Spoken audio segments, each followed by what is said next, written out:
Support for WUWM podcasts comes from University School of Milwaukee, fulfilling a values-based mission of developing learners, fostering leaders, and preparing citizens for pre-kindergarten through 12th grade. More information at usm.org/mission.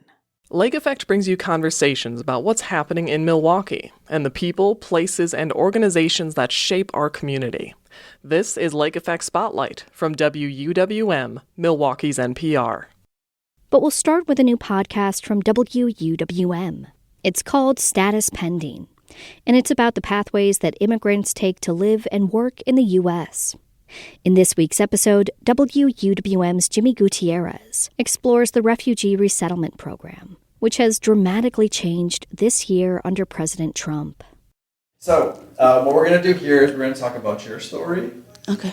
Sadly, I know you don't like to talk about it, or you're very No, modest. I am talking more happiness, about happiness part. Okay. This is Miriam Durrani, a name you might be familiar with. All work I did in Afghanistan is not the Taliban don't like. In Kandahar, she opened schools and libraries, even started a radio station, all for women and girls. But that work also brought unwanted attention, death threats, attempted assassinations. She even had to go into hiding for 6 months, and people would always ask, Why you not leave your country and your city? You stayed under this danger. And I say, because I know one day I am going to die. I'm not scared from die. In 2021, the U.S. withdrew troops from the country, and the Taliban took back power. This time, those death threats didn't just include her. And told me, we are kill you, we are kill your families, and we are find you. And a lot of my family members and my friend, they are coming and they are telling me, Miriam, you need to leave. It was finally time to go. But getting out of Afghanistan was nearly impossible. First, she had to travel 8 hours north to the capital city, Kabul. Unfortunately, we are see the Kabul governor go fall. That's where she and her family head out for weeks, waiting for the right time to rush the airport, one of the few places still under U.S. guard. After almost getting caught a few times by the Taliban, they finally made it.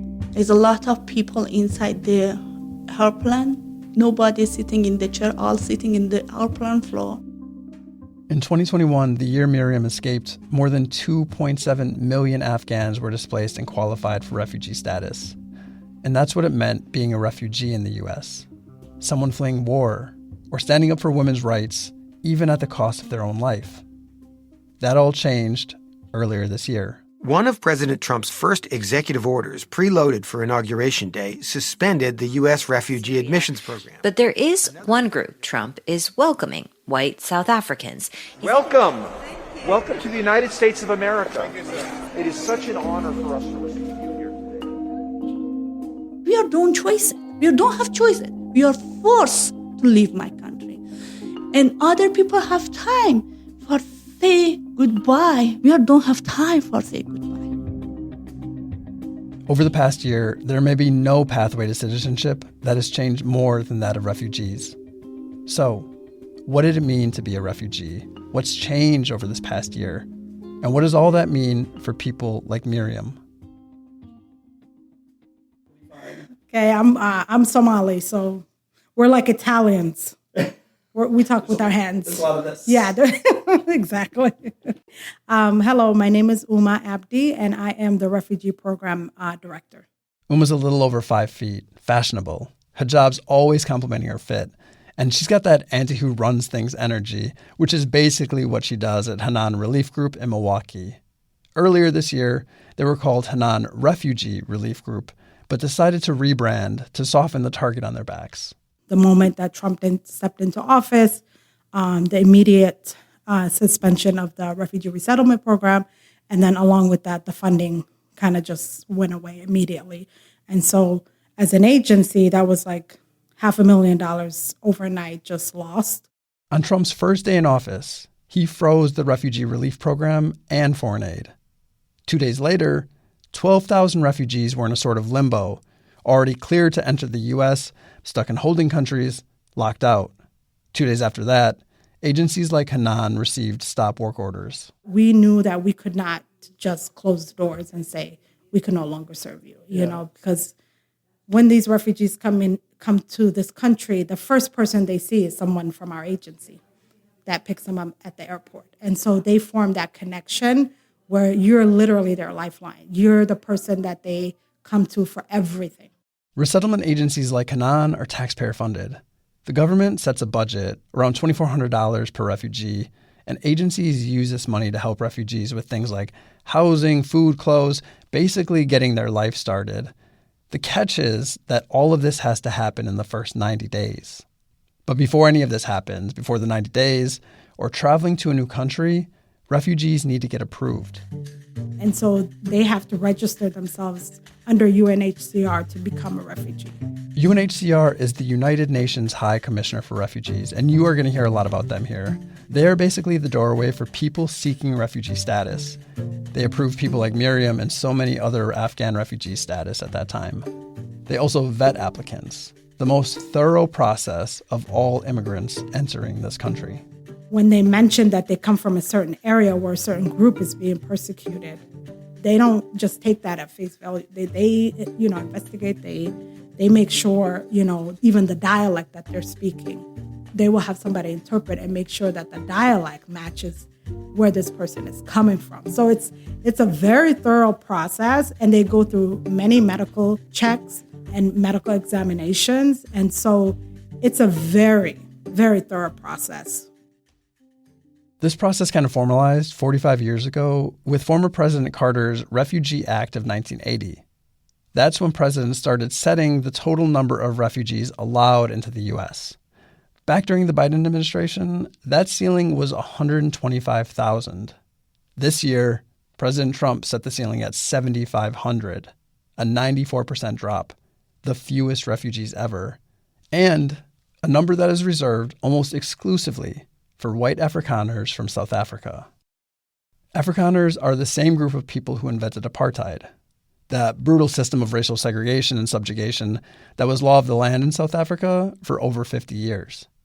President Trump has had a lot to say about the recent perceived persecution of these Afrikaners. But it's a genocide that's taking place that you people don't want to write about, but it's a terrible thing that's taking place, and farmers are being killed. They happen to be white, but whether they're white or black makes no difference to me. But white farmers are being brutally killed, and their land is being confiscated in South Africa. And the newspaper. There is no genocide happening in South Africa. The country's high court and even prominent Afrikaners have discredited claims of targeted killings and land grabs. Today, white Afrikaners still own over 70% of the country's farmland, hold more than 60% of the top corporate jobs, all while making up just 7% of the country's population. Uma says something else you should know about this process is that there is a lot of baked-in racism. Depending on where they're coming from what we have seen at Hanan, it can be anywhere from 5 to 20 years. A lot of our refugees that come from the continent of Africa, their process is much longer. We've resettled single mothers that have been in refugee camps 18 years, that long to go through the refugee process, and let's say Ukrainians after, the Ukrainian and Russian war can apply to be a refugee and be brought within less than 2 years. This process, being resettled, also isn't cheap. The airfare out of their home country and the airfare out of their holding country all gets billed, sometimes with interest. For someone like Miriam, who came with 5 family members, some children, some elders, that's approximately $10,000 worth of debt just to get started. To add to another layer of it is like, in the process, there's a lot of people trying to take advantage of them. It's not just, the vetting process, but it's other third parties that are also trying to profit off of, these individuals. Here's how it works. When a refugee flees a country, like Miriam did from Afghanistan, she was sent to a holding country, Qatar in her case. Now, she's in contact with UNHCR, but she's working with a local refugee agency in Qatar. Uma's saying that those agencies in those holding countries have very little oversight. So we would hear from our families like, I had to pay this amount of money to find out my flight's information. So they've been approved, they've gotten the flight information, this person at this office won't give it to them until they pay them a certain amount of money. Life as a refugee is hard enough. Starting in debt is the American way. Right up until Trump's executive order, Hanan was still resettling folks, but now they basically pivoted to becoming a service provider, helping out with things like green card legal services, food distribution, and even maternal health classes. This is where I met Sanam, a refugee from Afghanistan. But Hanan also, I think, is good because these have a many program for also for the child, for the woman. We're not using her real name for fear of retaliation, but she was one of the last arriving refugees in Wisconsin, coming with her husband and 9-year-old just days after Trump's election victory last November.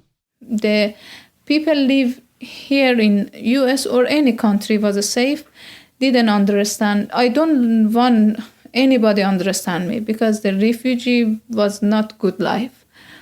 Because the normal life for us was a dream. Currently, Sanam is 2 months pregnant. Her family is originally from Afghanistan, but she moved when she was very young, living in Iran most of her life as a refugee. Almost 10 years ago, after marrying her husband, living in Iran, and unable to return back to Afghanistan, they applied for refugee status. After waiting for a few years, they were accepted into the program. What came next was another waiting period, waiting to get placed into a holding country, a go-between until she could finally get resettled. It's a combination of factors of how UNHCR decides on which country to send certain people. Safety, proximity, cultural overlaps, they all play a part here. So Sanam and family moved from Iran and somehow ended up in Malaysia. The life in Malaysia was hard because Malaysia didn't accept the refugee. Sanam says they weren't legally allowed to work in Malaysia or travel or even send their young son to school. That was until one day she found a school for refugees. This school was a Christian school.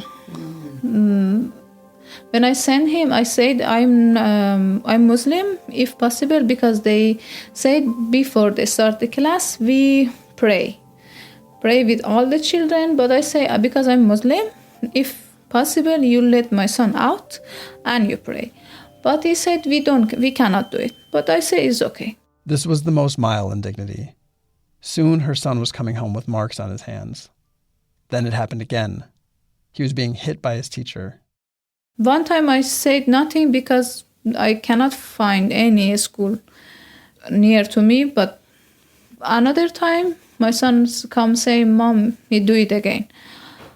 But when I go and tell to teacher, he said, all the family don't have any problem. You just have a problem because all was a refugee. They don't have any choice. Sanam pulled her son from school and started homeschooling. At the same time, her husband had finally found work. His challenge was that they were considered, quote, illegal immigrants.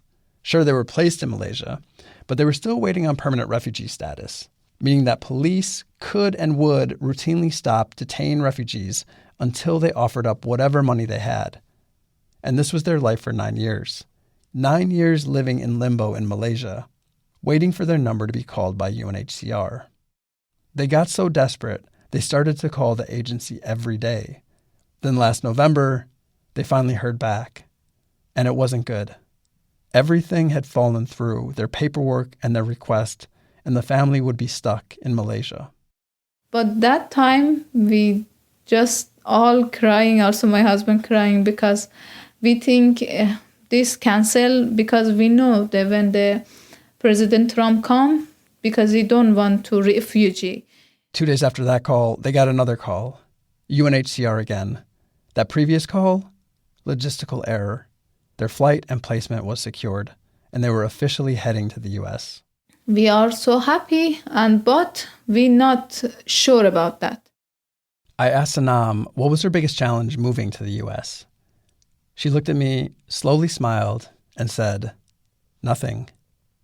And with all that she's been through, I get it. Wisconsin is middle of the pack for the number of refugees resettled. Over the past few years, that's been between 1,500 and 2,000 refugees per year, mostly from Myanmar and the Congo. None so far this year. Back in 2021, when the state was still actively resettling people, Miriam Durrani, the women's rights activist from Afghanistan, and her family ended up in Wisconsin. It was a long trip from Kandahar to Kabul to Qatar and eventually to the Midwest. She knows about the challenges of starting over and says it's not all about the money. Thing is, first is language. Second, you don't have anybody. You don't know anybody is here for ask support. I know the agency caseworker, they are try help you, but you need friends.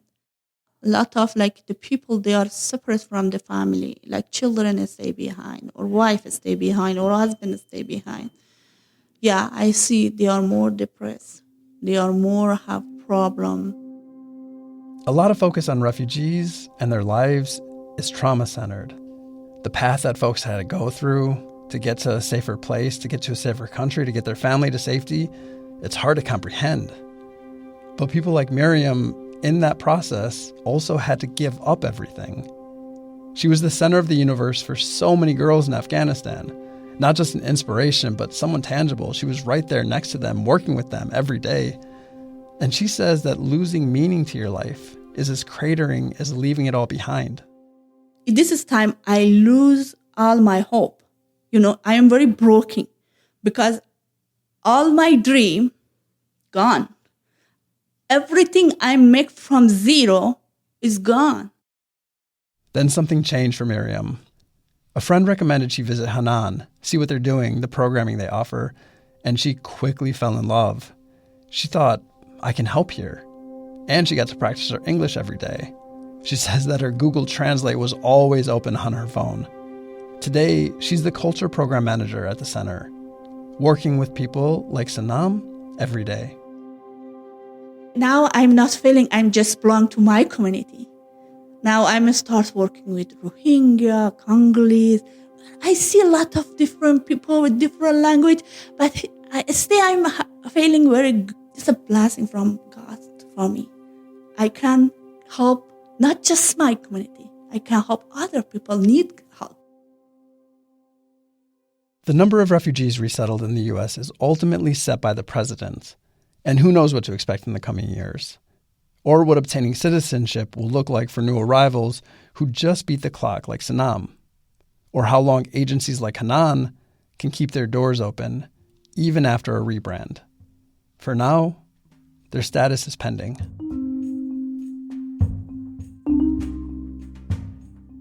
That was Jimmy Gutierrez with the third episode of WUWM's new podcast, Status Pending. You can subscribe to the podcast on Spotify, Apple Podcasts, or wherever you like to listen. New episodes in the limited series drop each Wednesday.